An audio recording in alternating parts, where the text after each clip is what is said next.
Hello दोस्तों, नमस्कार। Easy learning tree junior के हिंदी पॉडकास्ट अयोध्या के राम में आपका स्वागत है। आज के पॉडकास्ट के छठे एपिसोड में हम सुनेंगे दंडक वन में 10 वर्ष। भरत अयोध्या लौट चुके थे, नगरवासी भी। सेना धूल उड़ाते भी वापस जा चुके थे। कोलाहल थम गया था। 2 दिन बाद चित्रकूट की परिचित शांति लौट आई थी। पक्षियों की चहचहाहट फिर सुनाई पड़ने लगी थी। हिरन कुलाचे भरते हुए बाहर निकल आए थे। राम पर्णकुटी के बाहर एक शिलाखंड पर बैठे थे, एकदम अकेले, विचार मग्न, कुछ सोचते हुए। चित्रकूट अयोध्या से केवल 4 दिन की दूरी पर था। लोगों का आना जाना लगा रहता था। वे प्रश्न पूछते, राय मांगते। यह राजकाज में हस्तक्षेप की तरह होता। चित्रकूट सुंदर सुरम्य था, शांत था, पर राम वहां से दूर चले जाना चाहते थे। उन्होंने मन बना लिया था चित्रकूट में न ठहरने का। इसका एक कारण और था, वहां रहकर तपस्या करने वाले ऋषि मुनियों का निर्णय। राम लक्ष्मण ने उस वन से राक्षसों का सफाया कर दिया था। अब तपस्या में कोई बाधा नहीं थी, लेकिन मुनिगण वन छोड़ना चाहते थे। कुछ राक्षस मायावी थे, जब तब आ धमकते थे, यज्ञ में बाधा डालते थे। तीनों वनवासी मुनि अत्रि से विदा लेकर चल पड़े दंडक वन की ओर। चित्रकूट छोड़ दिया। दंडकारण्य घना था, पशु पक्षियों और वनस्पतियों से परिपूर्ण। इस वन में अनेक तपस्वियों के आश्रम थे, लेकिन राक्षस भी कम नहीं थे। वे ऋषि मुनियों को कष्ट देते थे। अनुष्ठानों में विघ्न डालकर राम को देखकर मुनिगण बहुत प्रसन्न हुए। मुनियों ने राम का स्वागत करते हुए कहा, आप उन दुष्ट मायावी राक्षसों से हमारी रक्षा करें, आश्रमों को अपवित्र होने से बचाएं। सीता दैत्यों के संहार के संबंध में दूसरी तरह सोच रही थी। वे चाहती थी कि राम अकारण राक्षसों का वध न करें, उन्हें न मारे जिन्होंने उनका कोई अहित नहीं किया हो। राम ने उन्हें समझाया, सीते, राक्षसों का विनाश ही उचित है। वे मायावी हैं, मुनियों को कष्ट पहुंचाते हैं, इसलिए मैंने ऋषियों की रक्षा की प्रतिज्ञा की है। राम, लक्ष्मण और सीता दंडकारण्य में 10 वर्ष रहे। स्थान और आश्रम बदलते रहे। वे क्षरभंग मुनि के आश्रम पहुंचे। आश्रम में बहुत कम तपस्वी बचे थे, सभी निराश थे। उन्होंने राम को हड्डियों का ढेर दिखाकर कहा, राजकुमार, ये ऋषियों के कंकाल हैं जिन्हें राक्षसों ने मार डाला। अब यहाँ रहना संभव नहीं। सूती छन मुनि ने भी राम को राक्षसों के अत्याचार की कहानी सुनाई। मुनि ने ही राम को अगस्त्य ऋषि से भेंट करने की सलाह दी। विंध्याचल पार करने वाले वह पहले ऋषि थे। मुनि ने राम को गोदावरी नदी के तट पर जाने को कहा। उस स्थान का नाम पंचवटी था। वनवास का शेष समय दोनों राजकुमारों और सीते ने वहीं बिताया। पंचवटी के मार्ग में राम को एक विशालकाय गिद्ध मिला, जटायु। सीता उसका स्वरूप देखकर डर गई। लक्ष्मण ने उसे मायावी राक्षस समझा।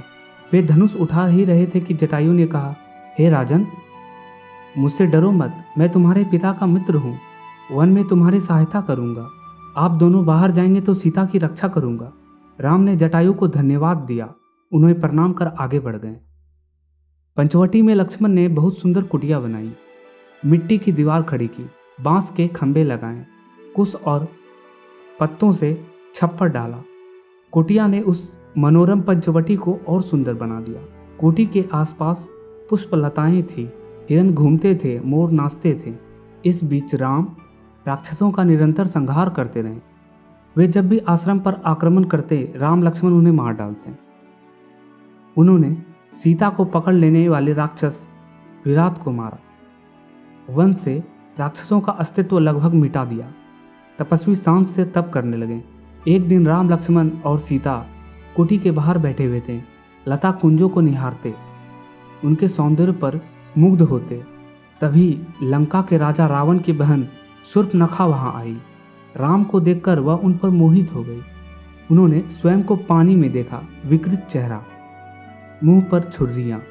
वह बूढ़ी थी, पर राम के मुंह में आसक्त, उन्हें पाना चाहती थी। इसके लिए उसने माया से सुंदर स्त्री का रूप बना लिया। शूर्पणखा राम के पास गई, उनसे बोली, हे रूपराज, मैं तुम्हें नहीं जानती, पर तुमसे विवाह करना चाहती हूँ। तुम मेरी इच्छा पूरी करो, मुझे अपनी पत्नी स्वीकार करो। राम ने मुस्कुराकर लक्ष्मण की ओर देखा, अपना परिचय दिया, सीता की ओर संकेत करते हुए कहा, ये मेरी पत्नी है, मेरा विवाह इससे हो चुका है। राम शूर्पणखा को पहचान गए थे, फिर भी उन्होंने उसका परिचय पूछा। शूर्पणखा ने झूठ नहीं बोला, सच सच बताया कि वह रावण और कुंभकर्ण की बहन है और अविवाहित है। राम के मना करने के बाद वह लक्ष्मण के पास गई। लक्ष्मण ने कहा, मेरे पास आने से तुम्हें कुछ नहीं मिलेगा देवी, मैं तो राम का दास हूँ, मुझसे विवाह करके तुम दासी बन जाओगी। लक्ष्मण ने शूर्पणखा को पुनः राम के पास भेज दिया। दोनों भाइयों के लिए यह खेल हो गया। शूर्पणखा उनके बीच भागती रही। क्रोध में आकर उसने सीता पर झपट्टा मारा। सोचा कि राम इसी के कारण विवाह नहीं कर रहे हैं। लक्ष्मण तत्काल उठ खड़े हुए, तलवार खींची और उसकी नाक कान काट लिए। खून से लथपथ शूर्पणखा वहां से रोती बिखलती भागी अपने भाई खर और दूषण के पास। वे उसके सौतेले भाई थे और उसी वन में रहते थे। शूर्पणखा की दशा देखकर खर दूषण के क्रोध की सीमा न रही। उन्होंने तत्काल 14 राक्षस भेजे। शूर्पणखा उसके साथ गई। राम जानते थे कि राक्षस बदला लेने अवश्य आएंगे, वे तैयार थे। सीता को उन्होंने सुरक्षित स्थान पर भेज दिया लक्ष्मण के साथ। राक्षस राम के सामने टिक नहीं सके। देखते ही देखते उन्होंने सबको ढेर कर दिया। शूर्पणखा ने एक पेड़ के पीछे से यह दृश्य देखा। राम के पराक्रम से वह चकित थी। उसका मोह और बढ़ गया, साथ ही क्रोध भी बढ़ा। वह फुफकारती हुई खरदूषण के पास लौटी। इस बार खरदूषण राक्षसों की पूरी सेना के साथ चले। खर ने देखा कि आसमान काला पड़ गया। घोड़े स्वयं धरती पर गिरकर मर गए। आसमान में गिद्ध मंडराने लगे। ये अमंगल के संदेश थे, पर वह रुका नहीं, आगे बढ़ता गया। घमासान युद्ध हुआ। अंत में विजय राम की हुई। खरदूषण सहित उनकी सेना धराशायी हो गई। कुछ पिछलग्गू राक्षस बचे, वे जान बचाकर वहां से भाग निकले। भागने वाले में एक राक्षस का नाम अकंपन था। वह सीधे रावण के पास गया। लंकाधिपति को उसने पूरा विवरण बताया।